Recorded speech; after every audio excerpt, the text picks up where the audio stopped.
instead of having one speaker from our class, we have decided to collaborate and speak as a group.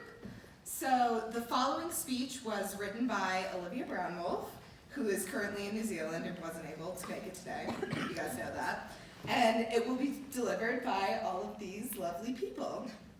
So I'm really excited that we're going to be able to incorporate Olivia into the speech by having her begin and end the speech through a video recording. So here now is Olivia Brownwolf.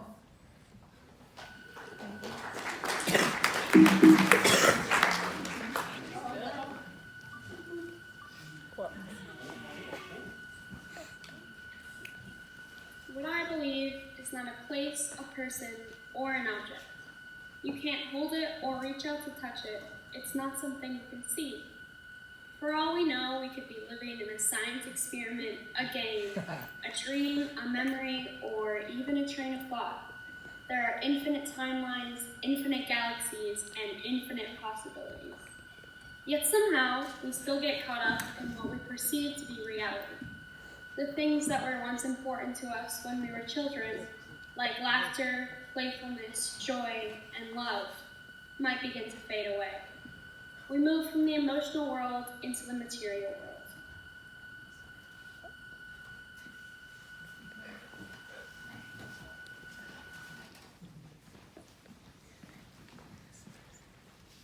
We enter or are told to enter the schooling system in order to expand our minds by filling our brains up with knowledge. And that's exactly what it is, a system. As an attempt to escape the system, I chose to go to Peak. Many of the aspects are so far invested in our society, even Peak wasn't able to escape them. However, with that said, at Peak, I did not just feel like another face in the crowd. Each teacher genuinely cares about their students and sees each of them as their own individuals and not another student they have to teach. You are truly part of the community at Peak. It's too small to let you slip by unnoticed. Even with all these amazing qualities, there are some things Peak cannot escape. When in high school, suddenly the important things become grades and resumes. Most of the things kids do in high school aren't for them. It's for the sake of their resumes, to help them get into college. The push for good grades doesn't come from a love of learning. It comes from the pressure to go to college. You are a product of the system, not a client. We did not choose to go to school. We don't even get to choose what most of the classes we take. Typically, if you tell an adolescent they have to do something, they won't want to do it. Most kids hate school because they don't know what it's like to live without it. You should not be forced into an education you don't want. You will only truly learn if it is something you want for yourself and not something you want because you were told to.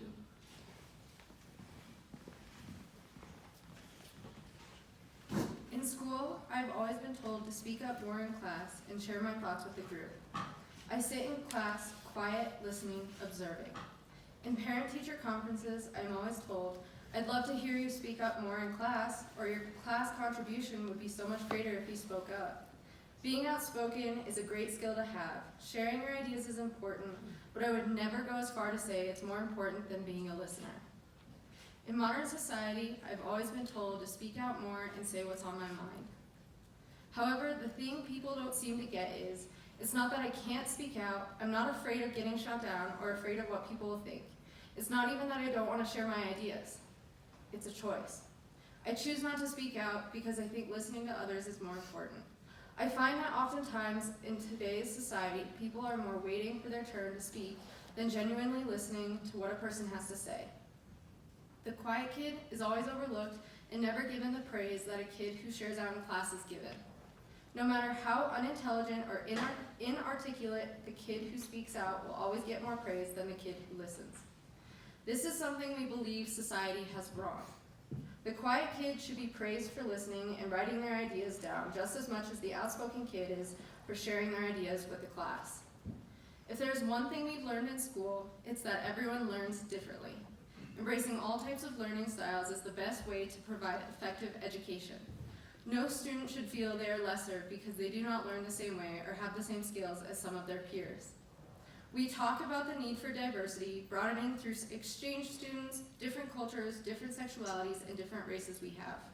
Yet when you take the skin away, we are all the same skeleton on the inside. The heart of diversity lies in the mind and not in appearance. Different types of learners, sharing ideas is a great skill to have, but never more important than being a listener. A leader has to listen to everyone's ideas while not often sharing their own. You put others before yourself as a listener as you do a leader. You learn more as a listener than you ever could as a speaker. You see everything when the world doesn't see you.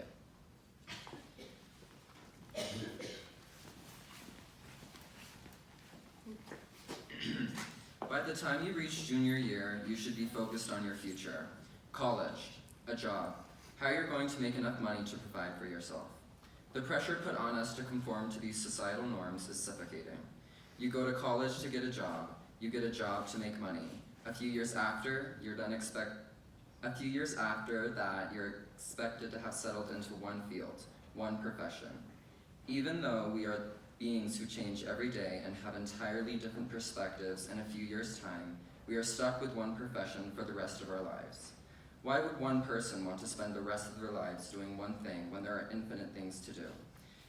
When you're a child, you can be a doctor, a pirate, an astronaut, all in one day. There is no limit to your potential. You're told you can do and become anything, even though later we learn that's just not true. Most adults say, enjoy it now, kid, because things will be much harder once you're in the real world. Yet, who are they to tell a child the world is not real?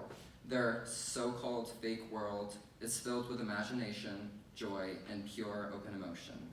Are those not the most important aspects of life? The world is more real than yours will ever be. Edward Leiden tells us, a good heart is better than all the heads in the world.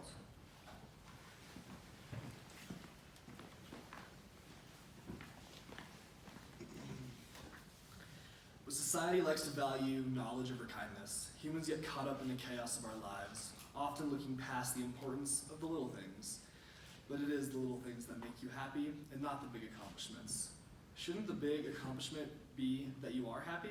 Instead of living your life for the big accomplishments, shouldn't you be living for the little things?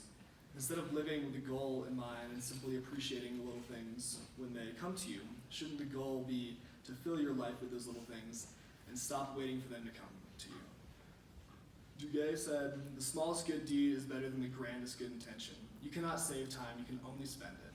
And we spend all of our time trying to create a better living for our futures, only to realize at the end we haven't actually lived any of it.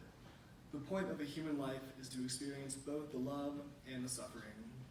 If that is the case, how come so many people feel they are alive yet not living? You see, there's a line between living and simply being alive. Life no longer has its meaning without new experience. Yet we trap ourselves in institutions, in daily routines, in our own minds, scared of change and scared of living. Change is the only constant, so why be scared of it? So I ask you now, what is the point? Without meaning, we are seeing blind and hearing deaf. We have become indifferent to our normality, trapped in our own individual worlds, never looking out.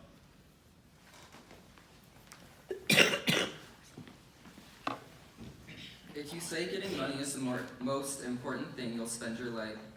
Let me start over. If you say getting money is the most important thing, you will spend your life completely wasting your time. You'll be doing things you don't like doing in order to go on living, that is, to go on doing things you don't like doing, which is stupid. Better to have a short life that is full of what you like doing than a long life spent in a miserable way. And after all, if you really do like what you're doing, it doesn't matter what it is. But it's absolutely irrational to spend your time doing things you don't like in order to go on spending time doing things you don't like, to do things you don't like doing, to teach our children to follow in the same track. See, what we're doing is we're bringing up our children to educate to live the same sort of lives we're living, in order that they may justify themselves and find satisfaction in life by bringing up their children, to bring up their children to do the same thing. So it's all wretch and no vomit. It never gets there. So therefore, it's so important to consider the question, to what do I desire?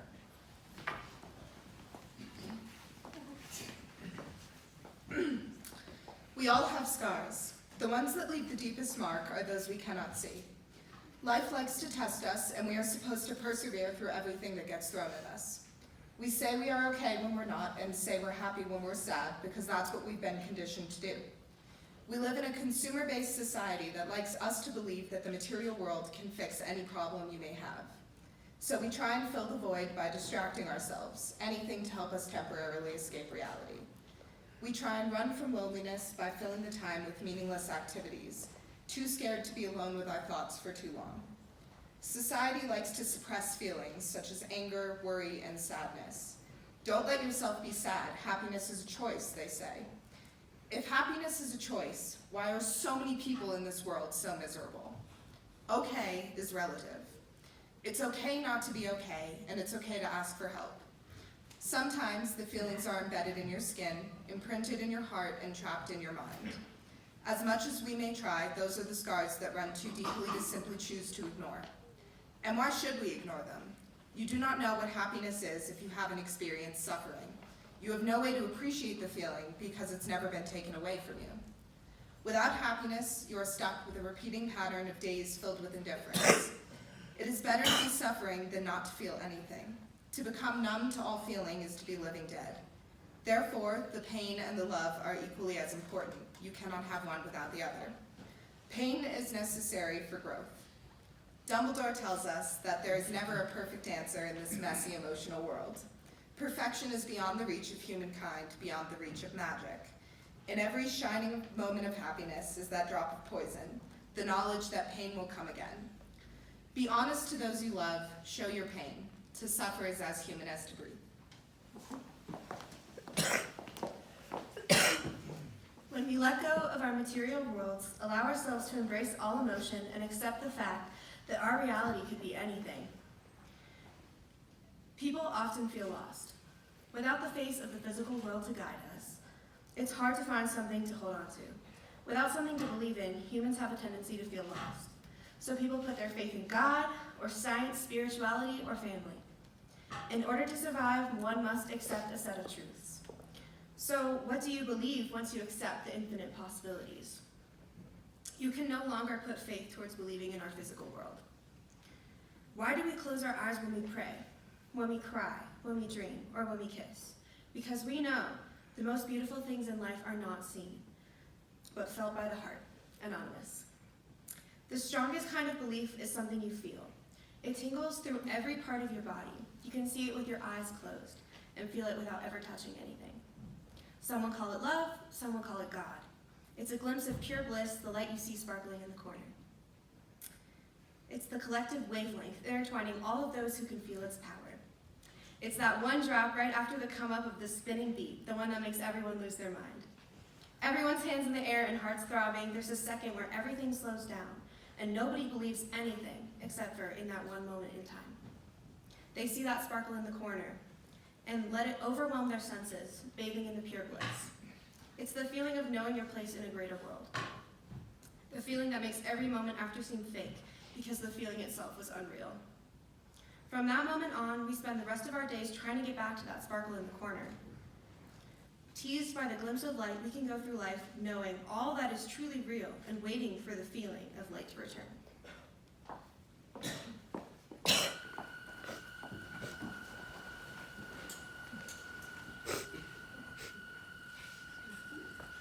But I encourage you not to wait for the light to shine on you. Instead, chase the sun. Follow the light wherever it may take you. Seek out the little things. Embrace all emotion. To feel is to be human. Learn how to love your own company and enjoy being alone. Because in the end, you're the only person you'll spend forever with. Live life as if money were no object. Get an education because you wish to expand your mind for the sake of knowledge and not for the sake of others. Listen to the world and the world will listen to you. Acknowledge there is a positive and a negative to everything. Find the new experience, break the bars, and find the freedom. The ultimate truth to human happiness is simply seeking out the little things and allowing them to fill you up with the light necessary to make it through the everyday absurdity of this wild world.